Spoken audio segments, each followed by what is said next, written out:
சீமான் தலைமையை ஏற்றுக்கொண்டு ஏன் சார் யாருமே கூட்டணி வைக்கவே மாட்டேன்றாங்க?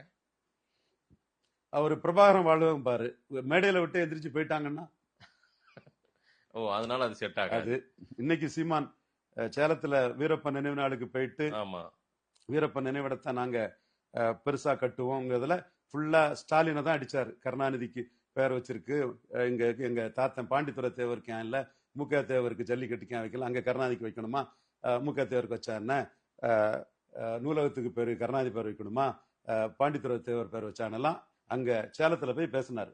பேசும்போது நாங்க ஆட்சிக்கு வந்து வீரப்ப மணிமண்டபத்தை பெரிய அளவு கட்டுவோம்ங்கிறதுலயும் அவரு முன்னெடுக்கிறாரு. இதுல அவர் எடப்பாடியை பலகீனப்படுத்துறாரு.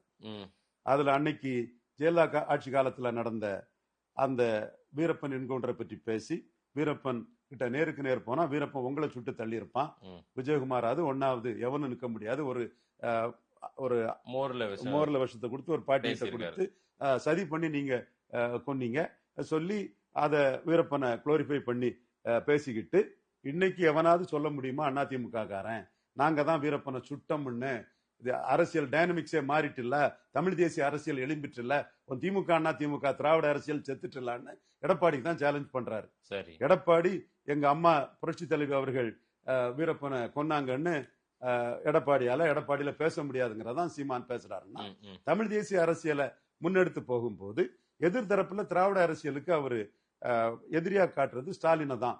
சோ பல இஷ்யூஸ்ல ஸ்டாலினுக்கு ஒரு பக்கம் லாபம், சீமானுக்கு இன்னொரு பக்கம் லாபம்.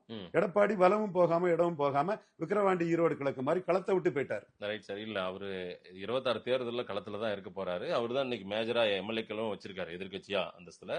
பாத்துருவோம். உங்க கருத்தை நான் மதிக்கிறேன். சரி சார். ஆனா இதுவரை ஒரு சேதத்துல இருந்த சீமான் அதிமுக 2 ஜாதி கட்சி ஆனதுனால நான் beneficiary caste of ADMK AIADMK பலகீனப்படுத்தி தான் 8% வளர்ந்திருக்கிறாரு.